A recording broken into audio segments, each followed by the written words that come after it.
अस्सलाम वालेकुम, welcome to my channel science emporium. आज के इस लेक्चर में हम चैप्टर 1 को कंटिन्यू करेंगे और उसके फर्दर न्यूमेरिकल्स को सॉल्व करेंगे। आज कवर करने वाले हैं सिग्निफिकेंट फिगर्स और डायमेंशनल एनालिसिस को। तो stay tuned and let's begin.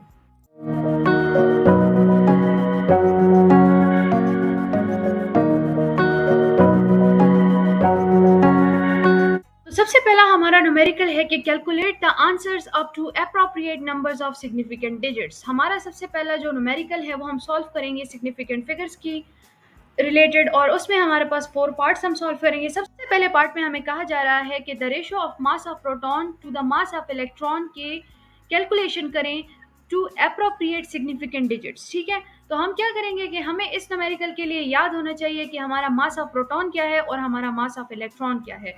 तो मास ऑफ प्रोटॉन हमारे पास है 1.67 10 पावर माइनस 27 kg, और मास ऑफ इलेक्ट्रॉन हमारे पास क्या है 9.1096 10 पावर माइनस 31 kg।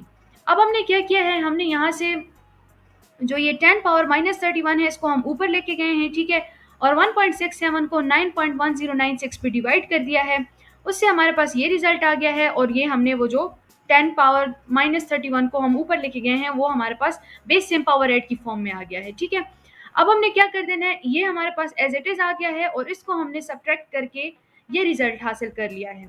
अब हम क्या करना है हमने कि हमने इसको appropriate number of significant digits तक इस आंसर को लेकर जाना है। तो वो हमारे पास कैसे होगा कि हम इसको फर्दर जो है सॉल्व कर सकते हैं। तो हमारे पास क्या हो जाएगा, यहाँ से हम पॉइंट इधर शिफ्ट कर देंगे तो ये 1.83 हो जाएगा, और इसके साथ 10 पावर माइनस 1 जो है वो मल्टीप्लाई हो जाएगा। तो इससे again base same power add वाला हम मेथड करेंगे, और हमारे पास जो है 1.83 10 पावर 3 तक जो है हमारा आंसर क्या हो जाएगा, रिड्यूस हो जाएगा। और ये हमारे पास अब 3 सिग्निफिकेंट डिजिट्स तक हमारा जो आंसर है वो रिड्यूस हो गया है, और ये अप्रोप्रिएट वे है टू एक्सप्रेस दिस। ठीक है, इसके बाद हम आते हैं अपने नेक्स्ट न्यूमेरिकल के ऊपर। वो हमारे पास क्या है, ratio of charge of electron to mass of electron. अब हमने charge of electron to mass of electron का रेशियो कैलकुलेट करना है और उसको अप्रोप्रिएट सिग्निफिकेंट डिजिट्स तक लेकर जाना है। तो चार्ज ऑन इलेक्ट्रॉन क्या है हमारे पास 1.6 10 पावर माइनस 19 कूलम, और मास अभी हमने स्टडी कर लिया है 9.1096 10 पावर माइनस 31 kg है। ठीक है, अगेन वही मेथड चलेगा। इस 10 पावर माइनस 31 को हम ऊपर लेके चले जाएंगे। ठीक है, और इनको डिवाइड कर देंगे। इनको डिवाइड करने से हमारे पास ये रिजल्ट आ गया है, और इसको सिंप्लीफाई करके बेस सेम पावर 8 से सिंप्लीफाई करके हमारे पास 10 पावर 12 रिजल्ट आ जाएगा। अब इसको मैं पॉइंट को मैं इधर शिफ्ट कर दूंगी ताकि मेरे पास सही फॉर्म में आ जाए। मेरे पास क्या आ जाएगा, 1.8 10 पावर 11 कूलम पर केजी मेरा रिजल्ट आ जाएगा, और ये मेरे पास 2 सिग्निफिकेंट डिजिट्स तक रिड्यूस हो गया है। ठीक है, अच्छा, तो हमारा जो थर्ड पार्ट है उसमें हमने इन दो नंबर्स को सब्ट्रैक्ट करना है, और इनका जो रिजल्ट है उसको हमने अप्रोप्रिएट सिग्निफिकेंट डिजिट्स तक लेके जाना है। ठीक है, तो हमने सबसे पहले क्या किया कि ये हमारे दो नंबर्स हैं उनको हमने प्लेस कर दिया है। अब हमने क्या किया कि जो हमारा 2.66 है उसको हमने माइनस कर देना है 0.103 से, और जो हमारा एक्चुअली हमने यहाँ पे एक स्टेप किया है जो कि ये है कि हमने ये जो 1.03 है इसको मैंने क्या किया, इस पॉइंट को मैं इधर लेकर आ गई। तो मेरे पास क्या हो जाएगा कि यहाँ पे पावर में एक 1 ऐड हो जाएगा। ठीक है, जिसकी वजह से यहाँ पे भी मेरे पास 10 पावर 4 आ जाएगा। तो मैंने क्या कर दिया कि इसके साथ भी 10 पावर 4 है और इसके साथ भी 10 पावर 4 है, दोनों को मैंने कॉमन निकाल दिया बाहर। इन दोनों टर्म्स को या इन दोनों वैल्यूज को जब हम सब्ट्रैक्ट करते हैं तो मेरे पास 2.56 रिजल्ट आता है और 10 पावर 4 आ जाएगा। तो ये मेरे पास अप्रोप्रिएट सिग्निफिकेंट डिजिट्स तक रिजॉल्व हो चुका है, इससे फर्दर मैं इसको सॉल्व नहीं कर सकती। और इस नंबर में या इस मेजर्ड क्वांटिटी में हमारे पास कितने सिग्निफिकेंट डिजिट्स हैं, 3 सिग्निफिकेंट डिजिट्स हैं। नेक्स्ट जो हमारा पार्ट डी है which is the last part, इसमें हम क्या कर रहे हैं कि हमें दो वैल्यूज गिवन है और उनको हम डिवाइड कर रहे हैं। तो अगेन वही मेथड होगा, इसको पहले हमने मल्टीप्लाई कर देना है आपस में। ठीक है, इन दोनों को मल्टीप्लाई कर देना है और हमारे पास न्यूमरेटर और डिनोमिनेटर में ये रिजल्ट्स आ जाएंगे। अब जब हम इसको डिवाइड कर देते हैं तो मेरे पास 0.13333 लगातार 33 आंसर आता है। ठीक है, तो अब मैं क्या कर दूंगी कि मैं इसको रिड्यूस कर दूंगी 0.13 तक, क्योंकि आगे तो वैसे भी 3 आ रहा है, मैं इसको कोई राउंड ऑफ वगैरह नहीं कर सकती। तो बस सिंपली मैं इसको 0.13 लिख दूंगी, और मेरा जो रिजल्ट है वो रिड्यूस हो जाएगा टू 2 सिग्निफिकेंट डिजिट्स। तो ये हमारे पास था सिग्निफिकेंट फिगर से रिलेटेड न्यूमेरिकल्स। अच्छा, तो अब हम सॉल्व करते हैं न्यूमेरिकल्स ऑन डायमेंशन एनालिसिस। तो सबसे पहले जो हमारा न्यूमेरिकल है वो हमें कहता है कि हमने डायमेंशंस फाइंड करने हैं एच के from this formula which is is equal to H F. ठीक है, तो हमने वो फार्मूला ले लिया है, हमने एच के लिए उसको रीअरेंज कर देना है और हमने उसको इक्वेशन 1 का नाम दे देना है। अब हमें पता है कि जो हमारी एनर्जी है उसका यूनिट क्या है, जॉल है, और जो हमारी फ्रीक्वेंसी है उसका यूनिट है second inverse from their formulas. ठीक है, तो हमने क्या कहा कि जो हमारा एफ है वो टी इनवर्स के इक्वल होगा, और ई जॉल जो होता है उसकी डायमेंशन होते हैं M L square T minus to.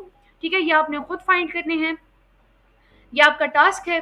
तो ये हमने इसके डायमेंशंस निकाल देने हैं। दोनों इक्वेशंस को हम 2 और 3 का नाम देके 1 में पुट कर देंगे। ठीक है, इन दोनों इक्वेशंस को हम 1 में पुट करेंगे। 1 में पुट करने के बाद ये मेरे पास आ गया M L square T minus two dimension divided by T minus one. T minus one को मैं ऊपर लेके चली जाती हूँ तो ये बेस सेम पावर एड वाला काम हो जाएगा, तो माइनस टू प्लस वन हो जाएगा। माइनस टू प्लस वन से मेरे पास क्या आता है, माइनस वन आता है। तो मेरे एच जो है उसका मैंने क्या फाइंड कर लिया, डायमेंशंस फाइंड कर लिए हैं। अब आपको ये चीज़ याद होनी चाहिए, एच के डायमेंशंस याद होने चाहिए, फ्रीक्वेंसी के याद होने चाहिए, एनर्जी के याद होने चाहिए। आपको ये भी पता होना चाहिए कि एनर्जी के डायमेंशंस हम कैलकुलेट कैसे करते हैं, और साथ में आपको ये भी पता होना चाहिए कि आपका जो एच है उसकी वैल्यू क्या है, क्योंकि अक्सर जब आप न्यूमेरिकल सॉल्व करते हो तो ये एच जो है वो उसमें आ जाता है और हमें उसकी वैल्यू नहीं आती। आगे आप बहुत सारी जगहों पे ये प्लांक्स कांस्टेंट जो है एच, इसको आप बहुत सारी जगहों पे देखेंगे, तो आप न्यूमेरिकल्स में ये बहुत यूजफुल होता है। तो इसकी वैल्यू आपको याद होनी चाहिए, वो क्या है, 6.6 टू 10 पावर माइनस 34 जॉल पर सेकेंड। ठीक हो गया। अच्छा, अब हम देखते हैं नेक्स्ट न्यूमेरिकल की तरफ आते हैं, नेक्स्ट पार्ट की तरफ आते हैं। यहाँ पे आप देख सकते हैं कि हमें फोर्स का फॉर्मूला गिवन है which is F is equal to G M one M two by R square. यहाँ पे जी जो है ये हमारे पास है यूनिवर्सल ग्रेविटेशनल कांस्टेंट। हमें कहा गया है कि हमने इस यूनिवर्सल ग्रेविटेशनल कांस्टेंट जो है इसके हमने डायमेंशंस फाइंड करने हैं। अगेन हम अपने फॉर्मूला को रीअरेंज करेंगे और उसको हमने इक्वेशन 1 का नाम दे दिया है। ठीक है, अब हमें पता है कि जो हमारा फोर्स है उसका यूनिट क्या है, न्यूटन है, और न्यूटन के डायमेंशंस हमारे पास है M L T minus two. फिर रेडियस जो है उसका यूनिट क्या है, मीटर है, और मीटर हमारे पास डायमेंशंस में एल से रिप्रेजेंट होता है। इसी तरह जो मास है उसका यूनिट किलोग्राम है और उसको हम एम से रिप्रेजेंट करते हैं इन डायमेंशंस। तो हम क्या कर देंगे कि जितने भी हमने डायमेंशंस यहाँ पे लिखे हुए हैं इन सबको हम पुट कर देते हैं इक्वेशन 1 में, तो हमारे पास ये इस फॉर्म में आ जाएगा। ठीक है, ये दोनों मल्टीप्लाई के एम स्क्वायर बन जाएंगे, ये हमारे पास आ गया। अब हमने क्या कर देना है कि जो एम स्क्वायर इसको हम ऊपर लेके जाएंगे, again base same power add वाला काम होगा। ये मेरे पास एम इनवर्स बन जाएगा, ये मेरे पास एल इसके साथ मल्टीप्लाई होके एल क्यूब बना लेगा, और ये टी माइनस टू आ गया। तो ये मेरे पास क्या है, डायमेंशंस ऑफ ग्रेविटेशनल कांस्टेंट है, और जो ग्रेविटेशनल कांस्टेंट है उसकी वैल्यू क्या है, 6.67 10 power minus 11 newton metre square पर केजी स्क्वायर। ये आपको इधर से भी पता चल रहा है कि इसका यूनिट क्या है, न्यूटन मीटर स्क्वायर पर केजी स्क्वायर। सही है। इसके बाद हमने क्या करना है, दो न्यूमेरिकल्स हम इस चीज़ पे सॉल्व कर रहे हैं कि हमने ये बताना है कि हमें कुछ इक्वेशंस गिवन होंगी जिसको हमने ये बताना है कि क्या वो डायमेंशनली करेक्ट है या नहीं है।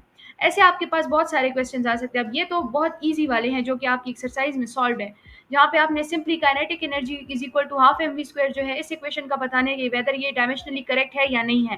इसी तरह आपने potential energy is equal to M G H वाला जो फॉर्मूला है इसका भी बताना है कि डायमेंशनली करेक्ट है कि नहीं है। अच्छा, तो अब हमारे पास जो न्यूमेरिकल है इसमें हमने बताना है, हमें ये दो इक्वेशंस गिवन है जो कि एक काइनेटिक एनर्जी की है और एक पोटेंशियल एनर्जी की है। हमें कहा गया है कि हमें ये बताएं कि क्या ये डायमेंशनली करेक्ट है या नहीं है। तो ये इस टाइप के क्वेश्चंस आपके लिए आ सकते हैं, और ज़रूरी नहीं है कि ये दो इक्वेशंस हो, आपके पास और इक्वेशंस भी आ सकते हैं, तो आपको वो कैलकुलेट करना आना चाहिए।